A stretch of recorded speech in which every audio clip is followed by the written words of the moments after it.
Hey, how are you? In this video, it might be one of the most important videos I ever make, and it's talking about actually closing deals, insurance deals, policies, and how to grow your agency, because this is the number one most important part of growing your agency, which is closing deals, because nothing else exists if you can't close deals. So let's dive into it.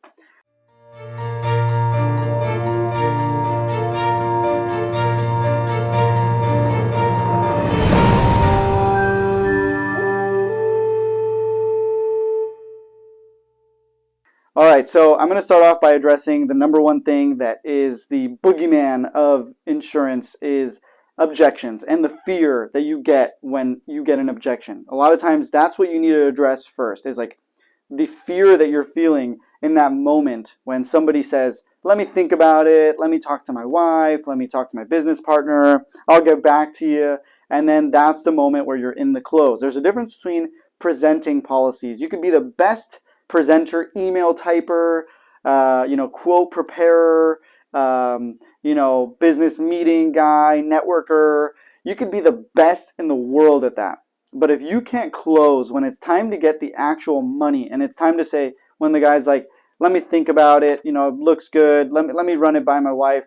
If you can't transact and close in those situations, you are not going to be successful. You need to close deals. There's selling, which is a great part of it all, but then there's the closing, the transacting, the getting it actually in the door and closing the deal. That is where the money's at. This selling and presenting doesn't make you anything. It's great. It's a complement to the close, and it's very important for the close, but the close is purely what is making your agency more money. And once you start to wrap your head around that, like, wait a minute, all this presenting, this networking, all this stuff is great. It creates opportunities and whatnot, but the actual act of closing a deal is what makes me and grows my agency. That is going to put you in a different mindset, a different energy. Like, wait a minute, I need to just start closing deals, like not just presenting deals and quoting stuff, like the numbers that everyone talks about. It's like, it's a numbers game. Sure, it's a numbers game that you got to actually do the work. Like, you got to do the stuff, but then you got to close deals. You got to close deals. So that fear that you're running into when people say, hey, I got to talk to my wife, talk to my business partner, that's the first thing you need to address. You need to realize that's happening because it's a lack of commitment on your part, and it's a lack of dedication. And that lack of commitment and dedication results in you not knowing 100% whether you are the guy to close this deal, and that turns into fear. So fear equals not knowing, and being in the unknown. So if you know something for sure and you are certain, there is no fear. Fear does not exist. So you need to get yourself very certain. Don't be lacking commitment. Don't be lacking dedication. Commit and dedicate yourself to being the right guy and knowing what you're talking about in those situations, so that you can present that transfer of certainty to your customer, and they will buy your product and lead them into the close, instead of just, here's a quote, hope you buy, cross my fingers, I hope you buy. If you've seen yourself recently crossing your fingers, hoping and just wishing that your quote goes through, and you just send it out and you're praying that it goes through, this video will likely be helpful for you, because it'll change your mindset that it is not about just putting out quotes and hoping and crossing your fingers. You need to actually wrap them in. A lot of times when you start to see stuff not going through, you're going to start blaming phenomenon. You're going to start blaming, the product's too expensive. Farmers, State Farm, Allstate, my product's just too expensive.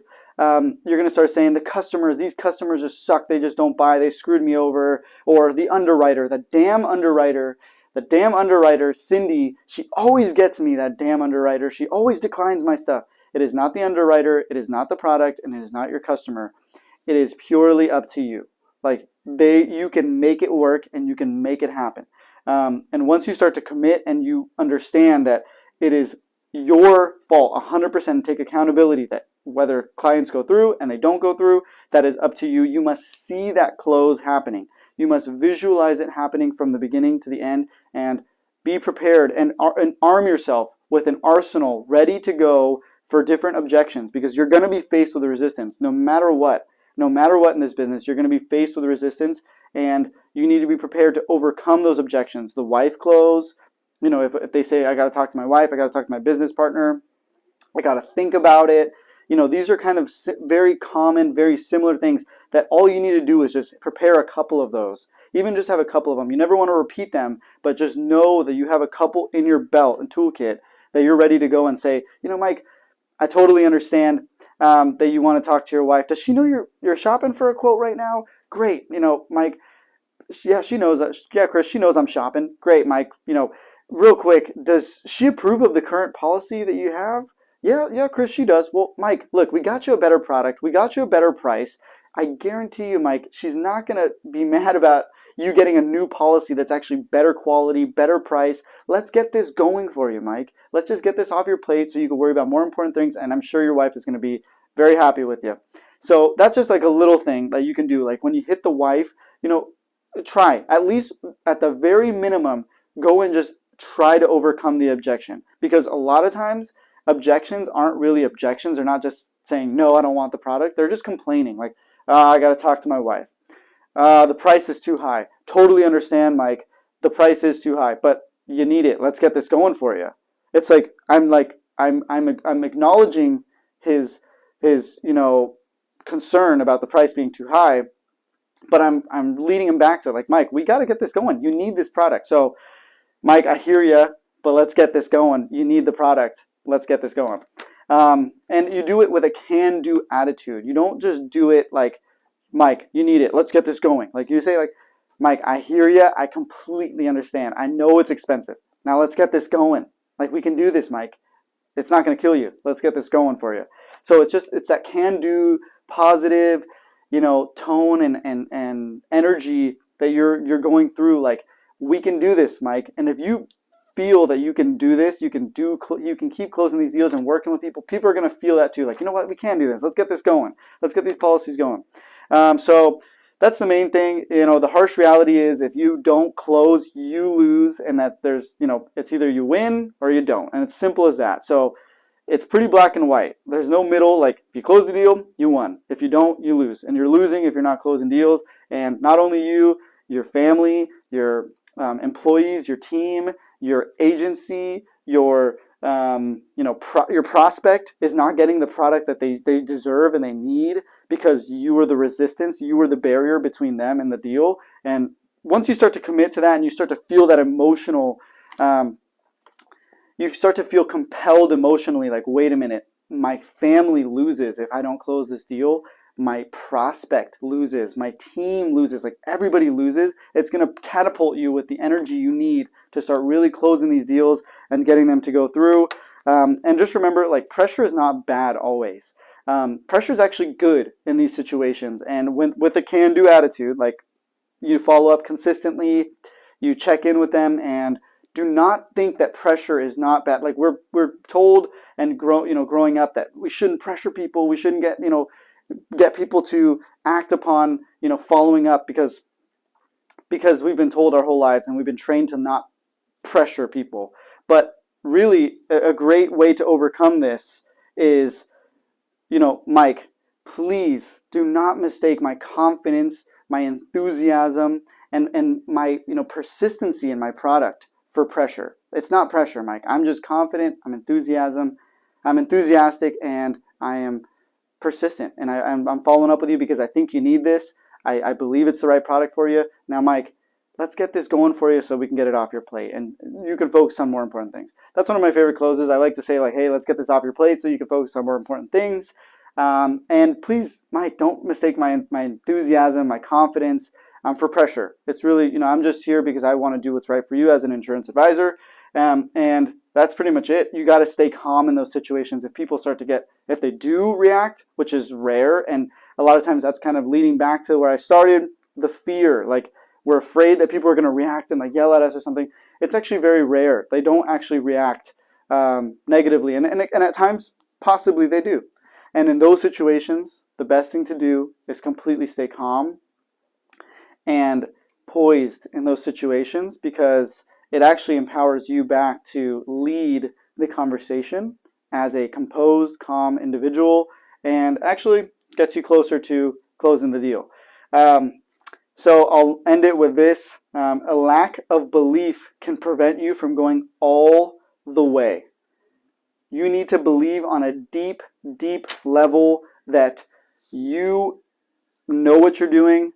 You are confident. You have a can-do attitude. You are doing this not only for you, but the people that love you and the people around you, your team. And it is extremely important. So I didn't really go into actual strategic closes, but this is more of the message of the energy. Like, if you are putting out quotes and just hoping and crossing your fingers, you really need to shift your mindset and commit that and understand that if you continue doing that, you're failing not only yourself, but you're failing a line of people out the door that you care about. So make sure that you do your research and understand some different objections, and even write out objections and how you would like to say them in your own words. Maybe mine are too aggressive. Maybe other sales professionals out there that put out different objections, like just YouTube sales objections. And maybe I'll make one too. I'll make another video with some sales objections, specifically in insurance, that you can learn from and you need to empower and put into your toolkit, because when those situations come up, it's purely win or lose. So that's all I got. I hope you got some value. If you did, please give a like, please subscribe, ring the bell, comment below, and use this energy to go into your day and take accountability and commit to winning the deal and doing what's right for them, because they get what they need. They're protected. Now they're with a great agent. They're with you, and they're with a great agency that is going to take great care of them and actually cares about them. They're not just a number in the books. And they got great coverage. You sold them the right coverage that they need, and you win. Your agency wins. Your family wins. Everybody wins. So make sure to remember that and dedicate and commit. So that's all I got. I believe this video is one of the most important videos I've ever made on the channel, and it seems so basic and such a basic thing, but I made this even for myself. Like, I'm going to go rewatch this and I'm going to remember, like, wait a minute, you've got to stay in the closing mindset consistently. It's not just something you do once or twice for a week or 3 days or 2 weeks or a month or 2 months. You need to do it consistently and stay in this all the time, because this is what this game is about. And the presenting, all that stuff is great, but that doesn't mean anything until you really get into the close, when it's time to transact. So this little portion of the sales process is the most important part, and be prepared. And that's where a true professional, a true salesperson becomes great. So make sure you're ready for it and you're dedicating yourself and not just showing up quoting. That's all I got. I hope that does help. We'll see you guys at the top. See you soon. Peace.